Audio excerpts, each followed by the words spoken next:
Three new heroes were just revealed for Omens of the Third Age: Aurora, Oscilio, and Zyggy. At first glance, this looks like a normal Flesh and Blood spoiler. 3 heroes, 3 classes, a new set. But when you actually read the hero text, something very strange appears. All 3 heroes destroy the same thing: lightning flow. And this is extremely unusual because in Flesh and Blood, classes are normally built around completely different engine, different resources, different mechanics, different win condition. But here, 3 unrelated classes are all triggering off the exact same system. And when Flesh and Blood design does that, it usually means one thing: the designers are not just introducing new heroes, they are introducing a new engine mechanic. And if that is true, this reveal might quietly be showing us the next resource system in Flesh and Blood. But to understand that, we need to look first at what lightning flow actually is. So let's get into it.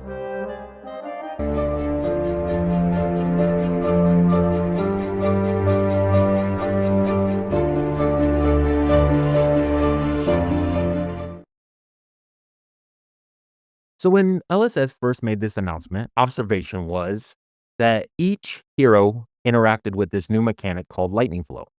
It was the same resource, but it had a different payoff, which it's not something that we traditionally see in a set where one particular resource is being shared by different classes. But this is not something unusual that we haven't seen before, like rune blades with rune chants, or illusionists with spectral shields or auras, and even wizards where they do instant damage. For me personally, it seems like they are signaling that while there's a shared engine, it's not going to be necessarily related to a single class, which is telling me that lightning is changing from more of a talent to a engine like we see with rune chants and rune blades. The question that this becomes is, how is each hero going to convert this, and is the payoff going to be worth it? Because as we go through this, you'll see it seems like they are wanting to balance out the lightning and make the decisions mean more. And I'll explain later what that means. So when we dig deeper into the heroes, we see that there's 3 classes and there's also 3 different conversations surrounding them. And there was a lot of discussion about Aurora and how Aurora seems to do the same thing, but just make it harder.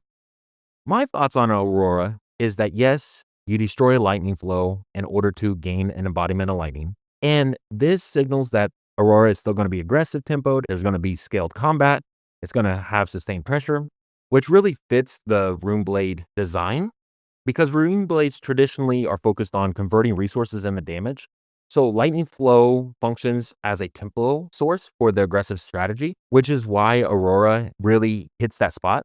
Because since the beginning, lightning was really focused around more of the fusion and the burst. And it seems like they are shifting the lightning mechanic to be more of, you have to create these lightning flows, choose a payoff in order to do something else. Based off the card reveals, it does seem like lightning flows are going to be somewhat easy to create, but the choice is always going to be between, do I use this to block or do I use this to create a lightning flow?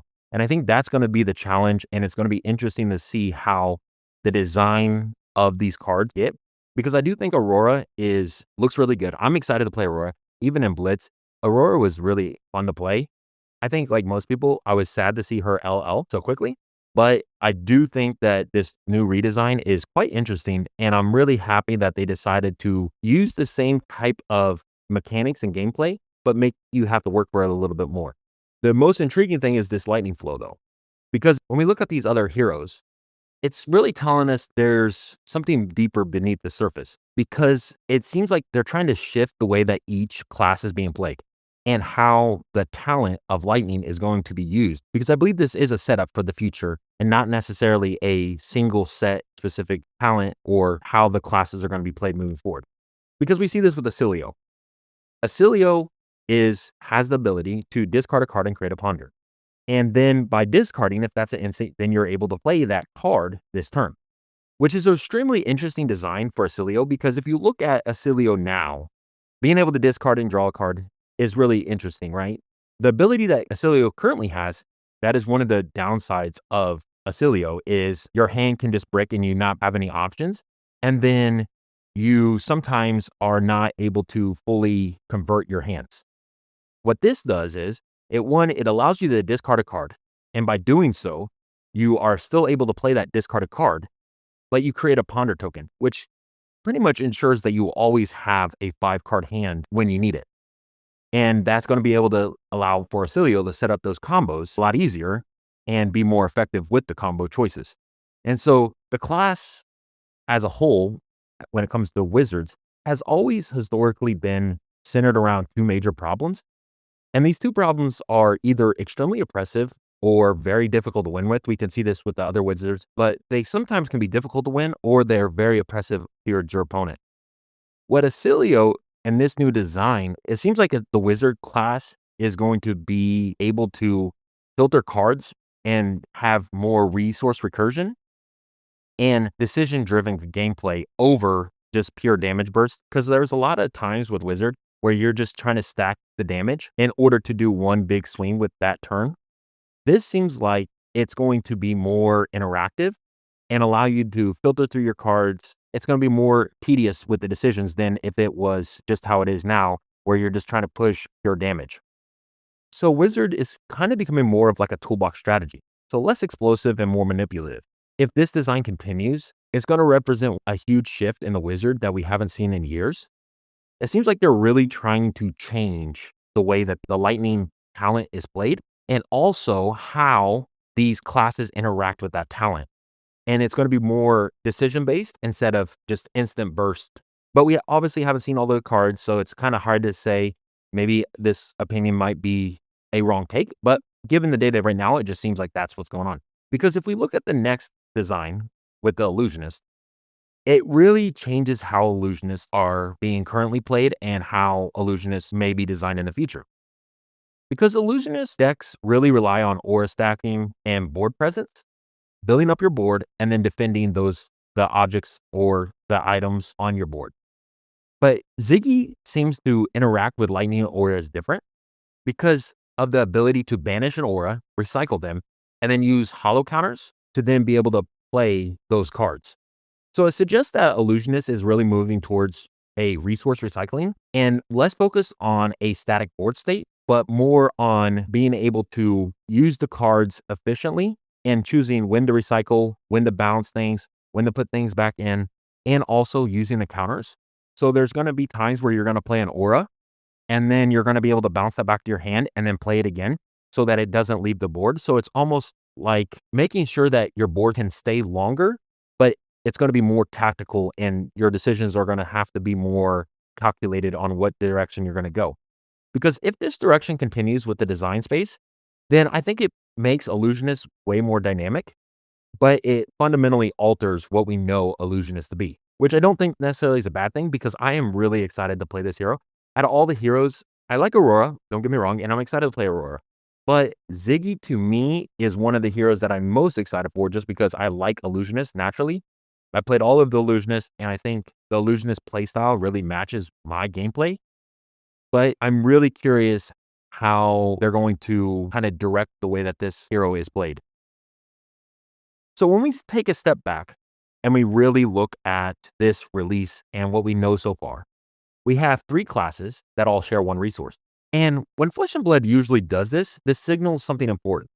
This is the way that LSS has introduced major mechanics in the past, and we've got a history of patterns. When they want to introduce a new resource, they do it in a way where it's able to be interactive and flow naturally. So if we look at the history of where this may have reoccurred in the past, we see this with Rune Chance. Rune Chance originally became as just a basic mechanic, but from there, it became very scalable in a damage system. So you could say that from the beginning, when Rune Chance first came out, it was kind of a smaller space, but then it got expanded upon, just like with Lightning. It seemed like it had a very specific gameplay style and was limited. But now it looks like they're trying to expand upon that and actually make it more viable. Just like with Spectral Chills, we've seen that with Illusionist and how it became a defensive, but also a way to be able to attack. Or you could say chi tokens. Same thing with Mysticals and how that built the foundation for them. So in each case, the mechanic, yes, it started off small, but then it got expanded in the long term as a resource system. So this raises an important question because is Lightning Flow going to be a one-set mechanic? Or is this the foundation of laying the framework for this engine being used moving forward. So I think that they're trying to gear up for the future. And I think that's what this set is really centered around, is allowing for there to have this new mechanic with three different heroes that can all use the same resource to be able to be effective. And I don't think that they're going to make it so hard to create lightning flows that you're not able to use your hero. But one concern I do have is this ability and is this resource going to be so overpowered that kind of overtakes the meta? Because if we look at Ziggy, Ziggy seems to be very strong, and even Aurora. Now, Aurora is a little bit able to be counterbalanced because of the fact that instead of being able to just get the embodiment of lightning, you have to pitch for it. So it makes you have to choose between blocking and pitching in order to be as aggressive. So it kind of tampers the aggro. And Oscilio, I do think that this new Oscilio hero is going to be better than the previous one, but I'm curious to see how good, because Oscilio right now is not even close to LL. But as far as Ziggy goes, I think Ziggy is going to be a really interesting dynamic because I think it's experimental. You have a lightning illusionist, which in itself sounds unique. But how is that going to affect the future? And are we going to see this now be more widespread where there's going to be more talents introduced into different classes, like an ice illusionist or a lightning guardian? Are we going to see that? I'm curious to see if they're going to step away from making things more generic where it's elemental and more talent specific. This signals to me that they're trying to experiment it, which I appreciate that LSS is trying to be experimental. I think that's a key to grow the game, because right now with Silver Age being just launched, it seems like the game is growing and a lot of people want to get into it. Them doing reprints or making the cards more accessible. So the game itself seems to be growing, but you have to be innovative. And that's one thing I appreciate about LSS is they are trying to be innovative and make it better for the long term. But how is this going to be a one-off set where we see lightning and see this lightning flow and then they kind of tamper off of it? Or is this going to become the new norm? I don't know. There's a lot of questions. There's a lot of questions around this, and we don't really have a lot of answers.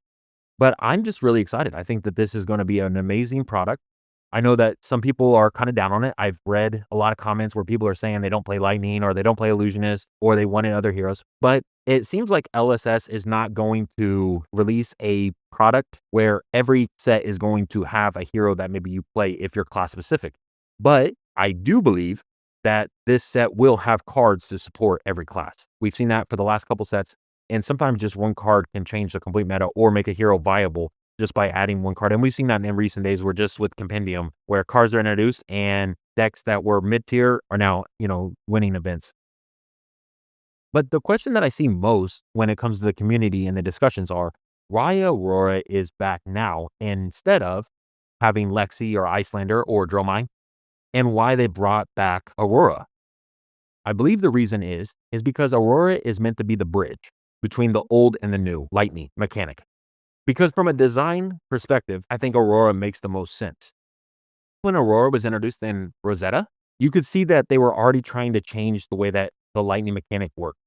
Because if we look back at Tales of Aria, when the early lightning heroes were being played, it was more about elemental fusion and damage burst, where Aurora was more about tempo, resource conversion.